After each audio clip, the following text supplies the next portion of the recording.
I texted you this morning, but I think Joe Rogan was listening to this podcast, Dan. Yeah.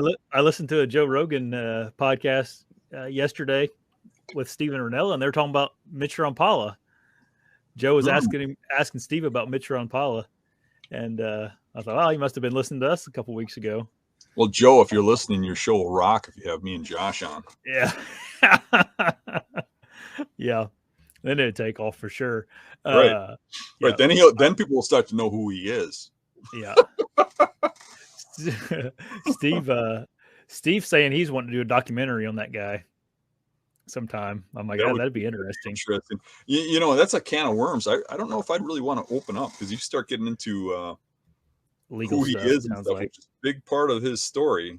Yeah. Steve knew a lot about him. Lawsuit or something, you know. Yeah.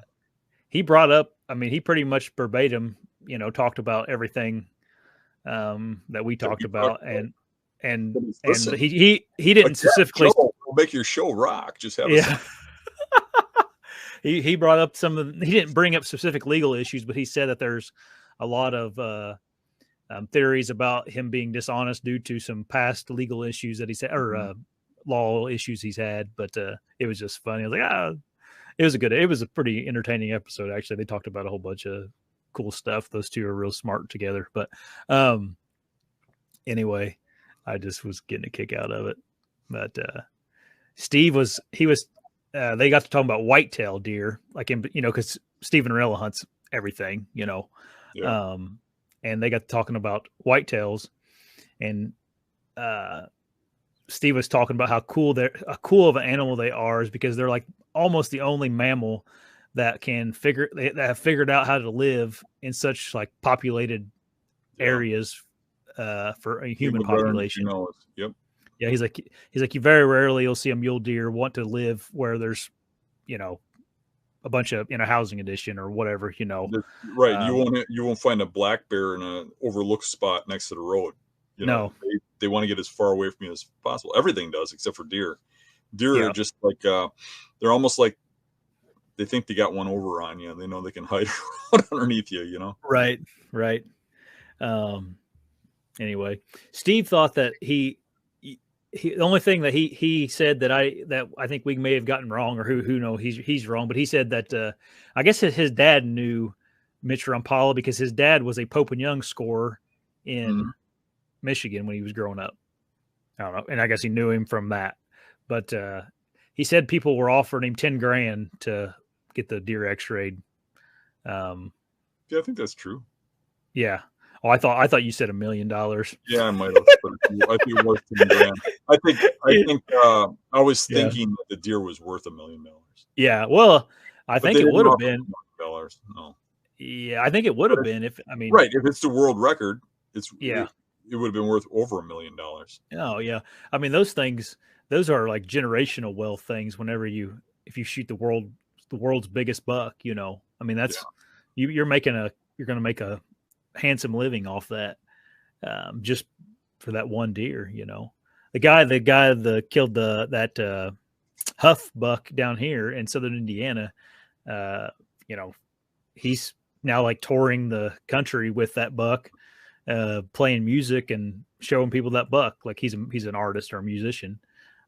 That's what he does for a living now, you know. And before he was just like, you know, struggling. You go to these shows and some guy's got some new state record or potential world record buck, and he'll be standing there with the buck, and you talk to him like Milo Hansen. I mean, I like Milo Hansen. He's even a friend of mine on Facebook. So I've had conversations with him. But really, I mean, he's just got lucky, and a giant buck was there one day, and he got this buck, and now he's on tour telling his story. Right. And his buddy's like, oh, I think he did a drive or something. Yeah. Shot it. I mean, it's like, okay. Yeah. You know, I listened to that Dustin Huff, I think is his name, but he lives just east of me about an hour. He's almost to Cincinnati's where that buck was killed. But I guess when he shot that deer, he didn't know about it. People around him knew about it, but you know, people were keeping their mouth shut about the deer, I guess. And I guess after he shot it, he like whatever, got it home, and like some people were like, that's going to be a world record deer or close to a world record deer. It was the the American world record. I think the biggest one's in Canada, right, Dan? The guy you're just referring to. Why I'm losing his name right now. But I guess he called, Milo Hansen buck. He called the DNR after he shot it, the game warden, and he was trying to call him to like get a hold of him, to like, he wanted to go and get it confirmed and everything with like that he did everything legal, and they couldn't ever get a hold of anybody to come out there. And of course, like it always happens, rumors got around that he shot it illegally or something. And I guess he was like all upset. He's a really funny guy. He's like, I tried to tell him to come out and check it for me because I knew this was going to happen.